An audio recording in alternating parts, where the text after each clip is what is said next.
Hi everyone, आज के video में आपका स्वागत है। आज के वीडियो में मैं बहुत सिंपल एग्जांपल्स यूज करते हुए आपको स्मॉल कैप इन्वेस्टिंग के बारे में समझाऊंगा। अभी बहुत चर्चा चल रही है मार्केट में कि यार स्मॉल कैप है ना एकदम ओवर वैल्यूड हो चुके हैं, कभी भी करेक्शन आ सकता है। ये बात भी समझेंगे एंड मैं बहुत रिलेवेंट एग्जांपल्स आपके साथ डिस्कस करूंगा। तो अगर आपको ज़्यादा फाइनेंस स्टॉक मार्केट की समझ नहीं है तब भी आप बहुत ईजी टू अंडरस्टैंड लैंग्वेज में सारा कॉन्सेप्ट समझ जाओगे। सिंपल रिक्वेस्ट ये रहेगी कि कृपया करके इस वीडियो को लाइक कर दीजिए। मुझे भी इंडिकेशन मिल जाती है कि आप चाहेंगे कि मैं इस तरीके के वीडियोस बनाऊं। तो चलिए चर्चा शुरू करते हैं एंड मैं आपको दो एग्जांपल्स देता हूं जिससे आपको समझ आएगी चीज कि स्मॉल कैप इन्वेस्टिंग इतनी पावरफुल क्यों है और इतनी डेंजरस भी क्यों है। तो पहला एग्जांपल आता है मेरे ही स्टॉक पोर्टफोलियो से, इक्विटास स्मॉल फाइनेंस बैंक का। तो इक्विटास स्मॉल फाइनेंस बैंक जब मैंने इन्वेस्ट करना शुरू करा था तो एक small cap mid cap type की कंपनी थी। ओवर लास्ट 1.5 ईयर्स इसने मुझे 130% रिटर्न बना के दिया है। तो ये डिपिक्ट करता है कि यार स्मॉल कैप अच्छा अगर आप पकड़ लो तो आपका काफ़ी तगड़ा रिटर्न बन सकता है। ये इसलिए भी पॉइंट इंपॉर्टेंट हो जाता है कि हम में से जैसे कई सारे लोग हैं इंक्लूडिंग मैं, HDFC बैंक में बहुत पैसा लगा रखा है। अब HDFC बैंक से 130% रिटर्न कमाना इतना आसान नहीं है क्योंकि बैंक का साइज बहुत बड़ा है। तो अगर आप अच्छे स्मॉल कैप पकड़ लो जो मार्केट लीडर टाइप हैं तो आपके 130, 140, 2x, 3x, 5x गेन्स भी बन जाते हैं। विजय केडिया जी इस स्मॉल कैप इन्वेस्टिंग गेम में एक एक्सपर्ट हैं। लेकिन अब होता क्या है कि हमारे जैसा रिटेल निवेशक देखता है विजय केडिया जी का इंटरव्यू, सोचते हैं कि यार हम भी वैसे ही निवेशक बन जाएंगे, अपना वैसा 5 गुना 10 गुना करेंगे। लेकिन इतना आसान नहीं होता क्योंकि स्मॉल कैप इन्वेस्टिंग में बहुत सी रिस्क भी होती है। इसका एक एग्जांपल मैं आपको बताता हूं, ब्राइटकॉम ग्रुप। सो ब्राइटकॉम ग्रुप भी एक स्मॉल कैप कंपनी थी। लास्ट ईयर मैंने इस पर वीडियो बनाया था जिसमें मैंने ओपनली बोला था कि यार ये पंप एंड डंप टाइप का स्टॉक है, मत खरीदना। लोगों ने मेरे को बहुत ट्विटर पे टैग करा कि नहीं आप मिसगाइड कर रहे हो ये वो। करीब 100 रुपए पे स्टॉक था और वो गिर गया था 11 रुपए पे। इनफैक्ट सेबी ने इसमें फॉरेंसिक ऑडिट भी इशू करा था कुछ दिन पहले। तो ये सारी न्यूज आप पढ़ सकते हो। तो कहने का तात्पर्य ये निकलता है कि स्मॉल कैप इन्वेस्टिंग बहुत रिवॉर्डिंग भी होती है और हाईली डेंजरस भी होती है। तो इसलिए आपको बहुत संभल के काम करना पड़ता है स्मॉल कैप इन्वेस्टिंग में भी। अब आप बोलोगे कि यार कोई सिंपल सा मेथड बता दो स्मॉल कैप इन्वेस्टिंग करने का, ये 4-5 स्टॉक्स के नाम बता दो, ये खरीद लेते हैं, अगर प्रॉफिट बन गया तो हमारा प्रॉफिट है और नहीं बना तो कल से YouTube पे कमेंट डालने शुरू करेंगे। तो नहीं, ऐसा मत करिएगा, फंडामेंटली पूरी चीज समझिएगा। तो स्मॉल कैप इन्वेस्टिंग के बेसिक समझने के लिए आपको 3 बहुत इंपॉर्टेंट बातें पता होनी चाहिए। सबसे पहली इंपॉर्टेंट बात आपको ये पता होनी चाहिए कि ये जो कंपनियां होती हैं इनका मार्केट कैप कम होता है। तो इनका मार्केट कैप 5,000 करोड़ से कम होता है एंड इनको स्मॉल कैप कंपनी बोला जाता है। अब ये अच्छी न्यूज़ भी है और ख़राब न्यूज़ भी है। अच्छी न्यूज़ क्यों? क्योंकि मान लीजिए अगर कोई कंपनी है, आपने खरीदी 3,000 करोड़ के मार्केट कैप पे, तो उसके चांसेस 6,000 करोड़ 9,000 करोड़ बनने की प्रोबेबिलिटी ज़्यादा होती है।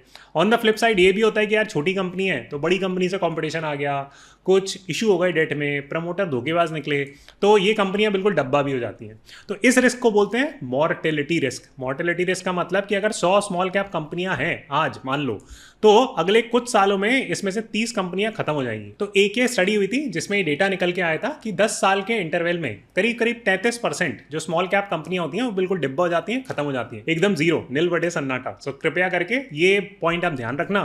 विच brings us to the second point कि अगर आप ये थोड़ा सा डेंजरस गेम खेलना चाहते हो जो रिवॉर्डिंग भी होता है डेफिनेटली, तो इसमें आपको वॉलेटिलिटी का ध्यान बहुत रखना पड़ेगा।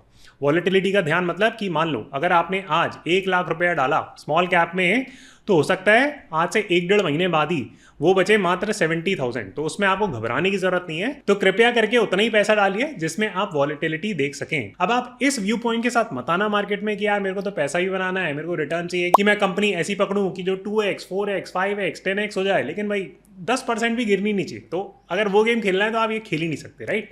Without risk there is no reward. ये आपको बेसिक पॉइंट ध्यान रखना पड़ेगा। तो अब आप में से कई लोग बोलोगे कि देखो यार हम तो खिलाड़ी लोग हैं, हमें तो खेलना है, हमें तो बताओ कि कैसा करा जाता है, हमें तो रिस्क लेनी है। तो ठीक है भाई, फिर आप ये सुन लीजिए कि आपका कितना मुनाफा हो सकता है। तो एक ये स्टडी हुई थी जिसमें स्मॉल कैप को कंपेयर करा गया था, ये रहा स्मॉल कैप इंडेक्स, इसको कंपेयर करा गया था सेंसेक्स से। सो ये पूरा का पूरा मार्केट जो आप बड़ी बड़ी कंपनियां देखते हो उसको सेंसेक्स बोलते हैं। अगर उसका इंडेक्स बना लो तो उसे सेंसेक्स बोला जाएगा। उसको कंपेयर करोगे स्मॉल कैप इंडेक्स है तो आप कुछ इंटरेस्टिंग डेटा पॉइंट्स ऑब्जर्व करोगे। फॉर एग्जांपल आप ऑब्जर्व करोगे कि जब बुल मार्केट टाइप की सिचुएशन रहती है, बुल मार्केट मतलब कि मार्केट का ऊपर जाना, तो अब यहां पे देखोगे कि 2003 में मार्केट ऊपर गया था, उसमें सेंसेक्स ने रिटर्न दिया 91%। स्मॉल कैप ने डबल दिया। फिर 2004 में क्या हुआ, स्मॉल कैप ने ऑलमोस्ट ट्रिपल दिया। 2005 में अगेन ऑलमोस्ट डबल दिया, so on and so fourth. तो आप एक ये जनरल ट्रेंड ऑब्जर्व करोगे कि अगर बुल मार्केट होता है, जब मार्केट चढ़ रहा होता है, तो उस समय जो स्मॉल कैप कंपनियां होती हैं ऑन एन एवरेज वो डबल रिटर्न देती हैं लार्ज कैप कंपनीज के। ये डेटा है, राइट, ये अच्छा डेटा है। खराब डेटा क्या है? खराब डेटा आपको मिल सकता है 2008 की सिचुएशन देखते हुए कि जब मार्केट गिरता है, जिसको बेयर मार्केट बोलते हैं, तो अगर लार्ज कैप करेक्ट करते हैं 50% से, तो स्मॉल कैप थोड़ा ज्यादा करेक्ट करता है। तो आप ये मान के चलो कि यार फायदा होगा तो डबल फायदा होगा, नुकसान होगा तो डबल नुकसान होगा। तो ये मोटी मोटी मैथ बिठा के चलो, उस हिसाब से आप अपना पोर्टफोलियो बनाएं। उससे ही आपको एक अच्छा एंगल मिलेगा अपने पूरे पोर्टफोलियो को डिजाइन और डेवलप करने का। तो अब आता है तीसरा पॉइंट कि भाई अब हम हैं सितंबर ऑफ 2023 और इस समय लोग बोल रहे हैं कि स्मॉल कैप ओवर वैल्यूड है, आपको इन्वेस्ट नहीं करना चाहिए, इनफैक्ट आपको अपना पैसा विड्रॉ कर लेना चाहिए। कई लोग बोल रहे हैं कि नहीं यार स्मॉल कैप तो बढ़ेगा, तो करना क्या चाहिए और हम इस पूरी सिचुएशन को कैसे असेस कर सकते हैं। तो चलिए स्पेसिफिक एग्जांपल्स, स्टॉक्स वगैरह, टेक्निकल एनालिसिस सब कुछ कंबाइन करते हुए मैं आपको पूरी स्टोरी बताता हूं। तो सबसे पहले टेक्निकल स्टोरी समझते हैं, एंड ये रहा small cap BSE 250 small cap index. तो ये 250 स्मॉल कैप कंपनियों का इंडेक्स है, ये आप पूरा का पूरा डेटा यहां से देख सकते हो। तो इसका करते हैं एक शॉर्ट टर्म और लॉन्ग टर्म एनालिसिस। तो सबसे पहले हम स्टार्ट करते हैं लॉन्ग टर्म से। तो आप लॉन्ग टर्म में देखोगे तो ये इंडेक्स ही स्टार्ट हुआ था 2018 से, सो बहुत पुराना इंडेक्स नहीं है। और अगर आप वहां से रिटर्न देखोगे तो स्मॉल कैप ने कितना रिटर्न दिया है, स्मॉल कैप ने long term basis, so anything more than 3 years को लॉन्ग टर्म बोला जाता है टिपिकली स्पीकिंग, 3 से 5 ईयर की विंडो को। तो इसमें स्मॉल कैप ने दिए करीब करीब 65-66% रिटर्न। तो आपका कैगर कितना बना, तो आपका कैगर और कंपाउंडेड एनुअल ग्रोथ रेट, क्योंकि कंपाउंडिंग की भी कंपाउंडिंग होती है, तो ये 12% से ज़्यादा नहीं बना। तो ये तो बहुत ही खराब रिटर्न है लॉन्ग टर्म के हिसाब से। और लोग यहाँ पे अभी आज बोल रहे हैं कि यार you know what, small cap जो हो गया है ओवर वैल्यूड, सब बेच बाच के निकल जाओ।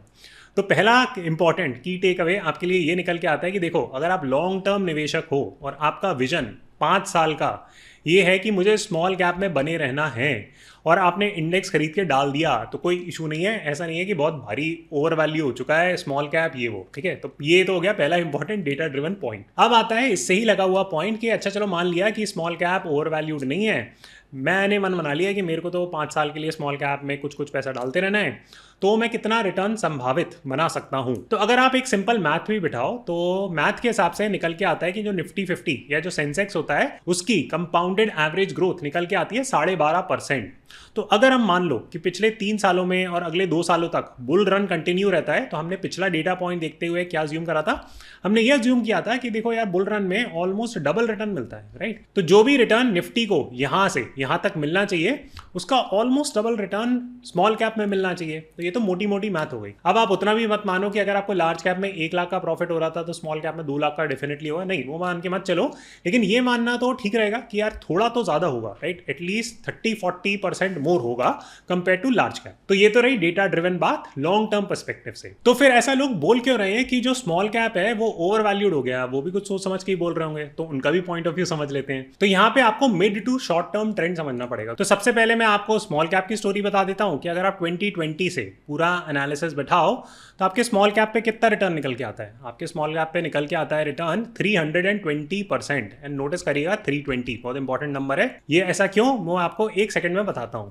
ये रहा अब निफ्टी 50 का चार्ट और यही डेटा मैंने यहां से उठाया, तो आप देख सकते हो इसमें कितना रिटर्न निकल के आया निफ्टी 50 पे। इसमें निकल के आया 164, तो ऑलमोस्ट आप डबल कर दो तो कितना निकल के आता है, इसमें निकल के आता है ऑलमोस्ट 328। ये पूरा पीरियड बुल रन पीरियड है एक तरीके से, अभी चल रहा है, आगे चल के हो सकता है बेयर रन पीरियड हो जाए, साइडवेज हो जाए, मुझे नहीं पता। लेकिन अभी हाल फिलहाल डेटा देखते हुए हम ये नहीं बोल सकते कि जो स्मॉल कैप है वो ओवर वैल्यू हो चुका है। अगेन आप पिछले डेटा पॉइंट पे जाना जो मैंने आपको शुरुआत में समझाया था कि बुल रन में जो स्मॉल कैप होता है वो 2x रिटर्न देता है compare to large caps, right. चलिए अब चलते हैं एब्सोल्यूट शॉर्ट टर्म में। जो ये रीसेंट रैली स्टार्ट हुई है वो एक तरीके से यहाँ पे स्टार्ट हुई थी, क्योंकि यहाँ पे बॉटम कर गया था मार्केट। तो यहाँ पे कितना रिटर्न निकल के आ रहा है, यहाँ पे स्मॉल कैप का रिटर्न निकल के आ रहा है करीब करीब 60%। अब लार्ज कैप का भी देख लेते हैं। तो यहाँ पे लार्ज कैप का निकल के आ रहा है 28%। तो यहाँ पे भी रफली मैथ एक तरीके से बैठ रही है। तो आप शॉर्ट टर्म में देख लो, लॉन्ग टर्म में देख लो, मिड टर्म में देख लो, ऐसा नहीं है कि स्मॉल कैप भारी भरकम तरीके से ओवर वैल्यू हो चुके हैं। तो फिर लोग हल्ला मचा क्यों रहे हैं? वेल, उसके तो बहुत सारे रीजन है कि लोग हल्ला क्यों मचा रहे हैं स्मॉल कैप्स को लेके। देखिए, कुछ कुछ स्मॉल कैप्स हैं, स्पेशली जो capital goods industry oriented small caps हैं, उनने बहुत भारी भरकम रिटर्न दे दिया है, 10-10 टाइम्स हो चुके हैं, राइट, कुछ कुछ स्टॉक्स। तो अगर आप स्पेसिफिक थीम्स उठाओगे तो उसमें आपको कई सारे pockets of overvalued stocks मिल जाएंगे। तो वहां पे आपको केयरफुल होने की बहुत ज़्यादा ज़रूरत है स्मॉल कैप्स में। अब वो कौन कौन से स्टॉक्स हैं वो मैं अपनी मेंबर कम्युनिटी में बताता रहता हूँ। अगर आपको इंटरेस्ट है तो मैं लिंक दे देता हूँ डिस्क्रिप्शन एंड कमेंट बॉक्स में, आप कंसिडर कर सकते हो ज्वाइन करना।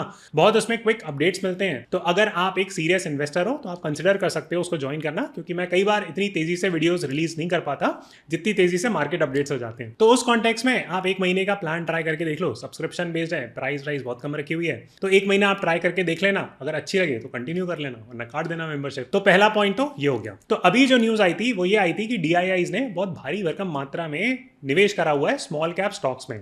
डीआईआईज क्या होते हैं? जैसे कि म्यूचुअल फंड्स, जैसे कई सारे म्यूचुअल फंड हैं, जैसे Tata mutual fund small cap वाला, उनने बोल दिया कि भाई साहब हमारे पास तो अब हमें समझ में नहीं आ रहा कि हम करेगा, तो हमने फंड अपना स्टॉप कर दिया। अभी हाल फिलहाल हम और पैसा नहीं ले रहे हैं रिटेल निवेशकों से, क्योंकि हमें पॉकेट्स ऑफ अपॉर्चुनिटीज दिख ही नहीं रही है स्मॉल कैप में। तो लोगों ने मान लिया कि ये तो यार बबल बन गया है, बस फटने वाला है स्मॉल कैप। तब से अब तक ही 20% बढ़ चुका है करीब करीब स्मॉल कैप।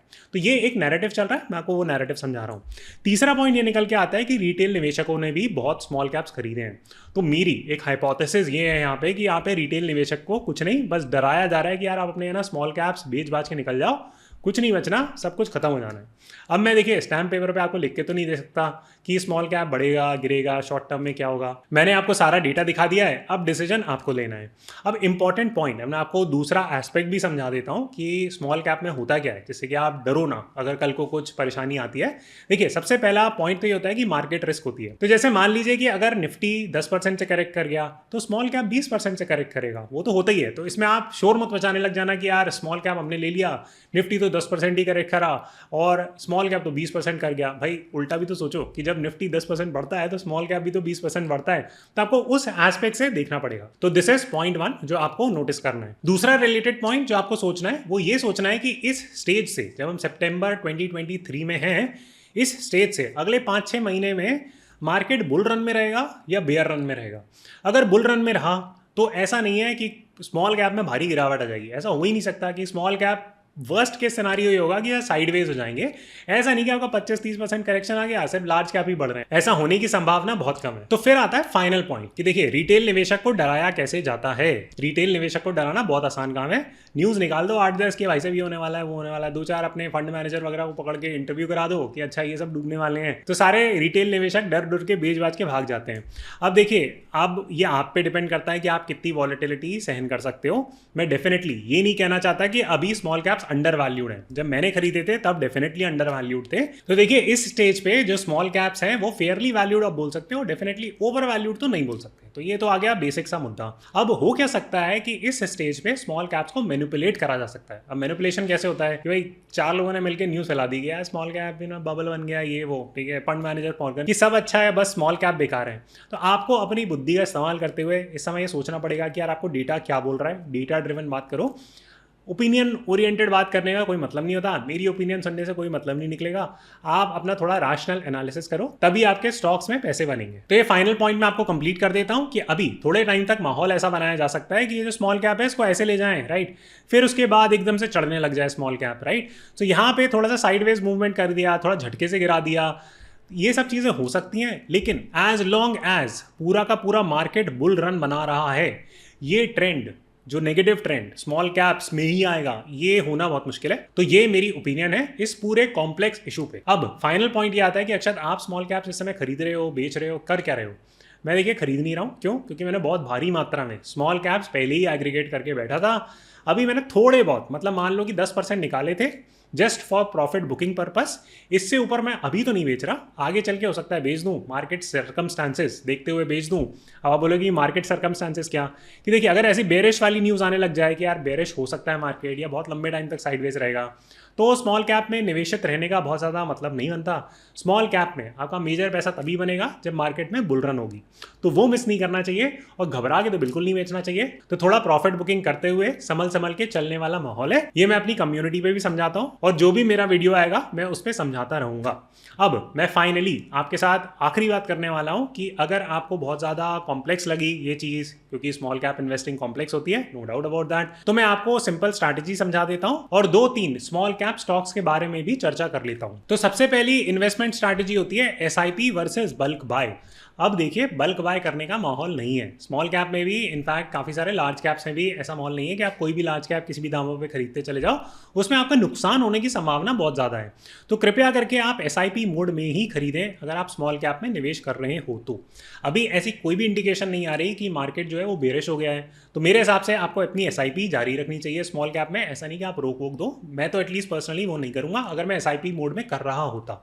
मैं अभी हाल फिलहाल नहीं पैसा डाल रहा हूँ, मैंने आपको लॉजिक भी एक्सप्लेन कर दिया क्यों, क्योंकि मैंने पोजीशन बहुत पहले बना ली थी स्मॉल कैप्स में। ये सारी चीज़ें मैं आपको बताता भी रहता था, अगर आप मेरे इंग्लिश चैनल के व्यूअर हो तो आपको ये सारी चीज़ें पता भी होंगी। इनफैक्ट यही सारी चीज़ों को ध्यान में रखते हुए मैंने अपनी वेरीफाइड पीएनएल भी लिंक कर दी है, जो आप चेक कर सकते हो डिस्क्रिप्शन एंड कॉमेंट बॉक्स में। एंड एसआईपी करने का स्मॉल कैप एक्टिव फंड्स में कोई नुकसान नहीं है, थोड़ा सा कमीशन लगता है यूजुअली, तो मैं आपको बोलता हूँ कि आप अवॉइड करो कमीशन, लेकिन स्मॉल कैप मिड कैप में एक्चुअली में स्टॉक पिकिंग होती है, तो वहाँ पे अगर आप कमीशन लगा के इन्वेस्ट कर रहे हो तो ठीक है। अब मेरे से म्यूचुअल फंड मत पूछने लग जाना कि यार बता दो 2-4 अच्छे म्यूचुअल फंड, वो सब मैं नहीं कर रहा, वो सब आप देख लेना। मैं आपको डेटा दिखा देता हूँ। एक बहुत इंटरेस्टिंग डेटा है कि अगर आप 5,000 रुपए every month small cap fund में करते रहो इन्वेस्ट 10 साल के पीरियड तक, वो आपका वर्स्ट परफॉर्मिंग म्यूचुअल फंड भी है, वो भी आपको 100% से ज्यादा रिटर्न दे देता है ओवर द टोटल कॉर्पस। तो यहाँ पे just to explain the math, 5,000 रुपए आपने डाले 10 साल तक, तो आपकी टोटल इन्वेस्टमेंट बनी 6 लाख और आपका टोटल पोर्टफोलियो कितना ग्रो कर गया, वो बन गया 12.22। ये तो वर्स्ट परफॉर्मिंग में है। अगर आप एक एवरेज परफॉर्मिंग स्मॉल कैप में डालो एसआईपी मोड में, तो आपका 6 लाख कितना बन जाता है, 15 लाख। अगर आप बेस्ट परफॉर्मिंग, अब बेस्ट परफॉर्मिंग पिक करना बहुत मुश्किल होता है तो उसके पीछे नहीं भागते, तो 6 लाख से वो बन जाता है 21 लाख। तो इसलिए मैं बोल रहा हूँ कि जो आप एसआईपी मोड में पैसा डाल रहे हो स्मॉल कैप में, कृपया करके उसको रोकना मत, एटलीस्ट जब तक इंडिकेशन नहीं आ जाती कि स्मॉल कैप्स गिरने वाले हैं। अब मैं आपके साथ फटाफट 2-3 स्मॉल कैप के बारे में चर्चा कर लेता हूँ, जिसमें मैंने 2 रिसेंटली ऐड करे थे और एक मैंने पहले ऐड करा हुआ था जिसमें मेरा अच्छा प्रॉफिट चल रहा है। तो इन 3 स्टॉक्स के बारे में मैं आपके साथ कॉन्वर्सेशन कर लेता हूं। आप इसको रिकमेंडेशन मत मानना, एक लर्निंग की तरह देखना और जो इंपॉर्टेंट पॉइंट्स हैं वो जॉट डाउन कर लेना। तो सबसे पहला जो स्मॉल कैप मुझे जो अच्छा लगता है पर्सनली, वो है ग्रीन पैनल इंडस्ट्रीज। अब ग्रीन पैनल इंडस्ट्री क्या बनाता है, बहुत सिंपल भाषा में आपने देखा होगा कि यार पहले फर्नीचर बनते थे।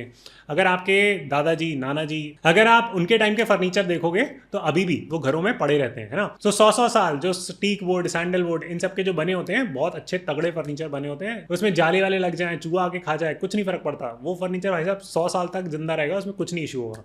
अब क्या हो गई है, अब सारी चीज़ों की हो गई है क्वालिटी खराब, राइट, खाने से लेके सब चीज़ों की एकदम बर्बाद हो चुका है। तो उसी कड़ी में जुड़ जाता है फर्नीचर। तो जो फर्नीचर बनने लग गया है वो बनने लग गया है मीडियम डेंसिटी फाइबर बोर्ड, जिसको बोलते हैं एमडीएफ। तो जो ग्रीन पैनल इंडस्ट्रीज है वो इसकी सबसे बड़ी मैन्युफैक्चरर है भारत में। तो ये तो हो गया बिजनेस। अब आप खुद सोच के देख लो कि आगे चल के लोग किस तरीके का फर्नीचर खरीदना पसंद करेंगे। आप बोलोगे 100 साल पुराने वाला है, लेकिन भाई साहब जब आप सोफा खरीदने जाओगे ना टीक वुड का, वॉलनट वुड का, तो वो पड़ेगा लाखों का। लेकिन अब लोगों को अपना पैसा बचाना है, तो वो किस तरीके का माल खरीदेंगे, वो आइकिया टाइप का माल खरीदेंगे। तो जो आइकिया जो है वो भी इस तरीके की मीडियम डेंसिटी फाइबर बोर्ड पे ही अपना फर्नीचर बनाती है। इस तरीके के फर्नीचर बनाने का प्रचलन बहुत बढ़ गया। ऐसा क्यों? क्योंकि सबको अपना पैसा बचाना है। वैसे ही इतनी सब कुछ चीजें महंगी हो चुकी हैं भाई कि घर खरीदने में, इंटीरियर बनाने में इंसान एकदम पागल हो जाता है, तो बहुत ज्यादा महंगाई बढ़ चुकी है। तो इन सब चीजों को देखते हुए ये पूरी इंडस्ट्री थोड़ी सी बुलिश है। अगर आप इसमें 5-7 साल का व्यू बना लो तो मेरे हिसाब से ये एक अच्छी कंपनी है। लो डेट कंपनी है, आप इसमें करीब करीब 19% डेट है, डेट टू इक्विटी। ये बहुत ज़्यादा नहीं होती स्मॉल कैप कंपनी के हिसाब से। लार्ज कैप में 19-20% बहुत होता है। अगर आप इसके प्रॉफिट रेवेन्यूज वगैरह देखोगे तो आपको पता चलेगा कि कोविड की सिचुएशन को पार लगाते हुए इन्होंने अच्छा बिजनेस करा था, प्रॉफिटेबल भी है, रेवेन्यूज भी अच्छे खासे ग्रो कर रहे हैं, अच्छे रेट से ग्रो कर रहे हैं। स्टॉक के बारे में बात करें तो ये अपनी पीक पे मिल रहा था 605 रुपये का था, उस टाइम पे तो वैल्यूएशन बहुत ज़्यादा थी। फिर ये आधे रेट पे गिर गया था और वापस एकदम बॉटम बनाते हुए अब ऊपर चलने लग गया है। तो मेरे हिसाब से थोड़ा चलना चाहिए। तो एक तो ये मेरा स्टॉक हो गया। दूसरा स्टॉक जो स्मॉल कैप है मेरे पास वो है डेल्टा कॉर्प। डेल्टा कॉर्प क्या है? डेल्टा कॉर्प करती है, अगर आप गोवा हो, तो मैं गोवा में रहता हूँ, तो गोवा में आपको बहुत सारी शिप्स दिखेंगी, वहाँ पे कैसीनो चलाया जाता है। तो डेल्टा कॉर्प काफ़ी सारे ये कैसीनोज चलाती है। मोपा एयरपोर्ट जो नया आया है गोवा में, उसके आसपास उन्होंने बहुत सारा एक तरीके का कैसीनो हब एडिक्ट्स, गैम्बलर्स के लिए बना रखा है। आप आओ, आपको कहीं गोवा हुआ घूमना नहीं है, वहीं पे गैम्बलिंग करनी है, तो आप आराम से बैठो वहाँ पे। कि सिन सिटी टाइप बन गया है, जैसे लास वेगास होता है यूएस में, वैसे ही यहाँ पे मोपा एयरपोर्ट के पास भी बन रहा है। मैं आपको बहुत रॉ भाषा में समझा रहा हूँ, मुझे कोट वोट मत कर देना। अब देखिए, ये आपका कंफर्ट लेवल है। अगर आप इस तरीके की सिन इंडस्ट्रीज में इन्वेस्ट करना चाहते हो, नहीं करना चाहते, वो मैं आपको पुश नहीं कर रहा हूँ, मैं तो आपको बिजनेस समझा रहा हूँ। अभी आपने सुना भी होगा कि ऑनलाइन गैम्बलिंग वगैरह पे 28% जीएसटी लगा दिया गया है। तो कई सारे लोग हैं जैसे अश्नीर ग्रोवर जी, वो थोड़ा से परेशान हो गए इस सब को देखते हुए, क्योंकि वो कंपनी जो स्टार्ट कर रहे थे वो काफ़ी हद तक पिट गई। लेकिन डेल्टा कॉर्प जो है वो तो ऑनलाइन इतना उनका काम ही नहीं है, 10% उनका काम है। 90% काम उनका शिपों पे ले जाके कसिनो खिलाना है, तो उसमें उनको इतना खास फर्क पड़ा नहीं। लेकिन हाँ, उस न्यूज़ की वजह से स्टॉक काफ़ी डिस्काउंट हो गया था, तो उस समय मैंने थोड़ी सी और पोजीशंस बना ली थी। तो ये 2 स्टॉक्स हैं। अब मेरा टाइम थोड़ा सा ज़्यादा हो जाएगा, तो जो आखिरी स्टॉक है उसके बारे में मैं मेंबर कम्युनिटी में कल बात करूंगा। लेकिन मैं उम्मीद करता हूं कि आपको सारी रिस्क समझ में आ गई होगी स्मॉल कैप इन्वेस्टिंग को देखते हुए। अगर आप समझना चाहते हो कि आपको लार्ज कैप में इन्वेस्ट करना चाहिए अभी कि नहीं, तो ये मैंने एक वीडियो करा था हिंदी में, आप आराम से देखो इस वीडियो को, आपको काफ़ी सारी इन्फॉर्मेशन मिलेगी। इस पर मैं एक अपडेटेड वीडियो भी रिलीज कर दूंगा। थैंक यू सो मच ये वीडियो देखने के लिए। कृपया लाइक सब्सक्राइब कर लीजिएगा एंड जल्दी मिलते हैं।